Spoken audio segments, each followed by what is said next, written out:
Your mother is not the authority in your life. You are an adult and you have to take ownership of yourself, and you have to learn to lead yourself and to leave the voice of your mother behind. Okay? Mothers have a very specific job and they have a very specific importance. And making your mother the authority in your life takes away from the value of what a mother actually truly is. And as we approach Mother's Day, I want to encourage all women, especially women who are on this journey of learning themselves and who want to be more sovereign and who want to be more autonomous and who want to reclaim their birthrights. Part of that process is you having to decenter your mother. There's a lot of talk about decentering men, and that's absolutely important. You absolutely need to do that.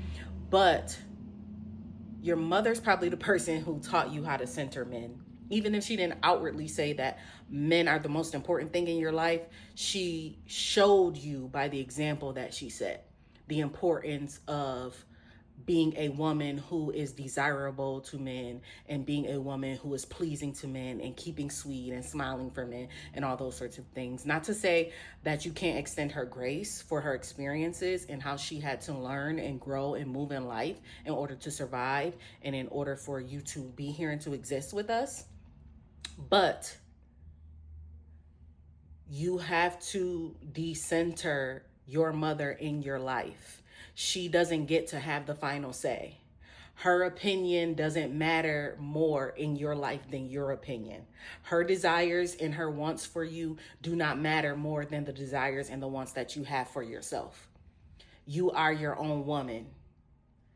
That's why I often talk about mother wounds, and I recently made a video about mother hunger and about a lot of the love that people are missing is not a daddy wound or daddy or fatherless behavior. It's motherless behavior. That's not to blame women or to blame mothers. That is for us to be able to establish a point. That's for us to be able to establish where we actually are so that we can address what the real issue is. And your problem is that you allow the voice of your mother or the expectations of your mother or the opinions of your mother or what your mother wants or projects onto you. You allow that to run you and run your life. And you can't do that. So it's time for you to decenter your mother. You can still love your mother and not value her opinion more than you value your own. You can still love your mother and give her grace and still say, you know what? I don't like that thing that my mother does. And I recognize that in myself. So I'm willing to do the work to let that go so that I can learn and become my own person, especially if you're a mother. For women, our example of womanhood and motherhood is our own mothers. And while we get the worst of them, we get the best of them too.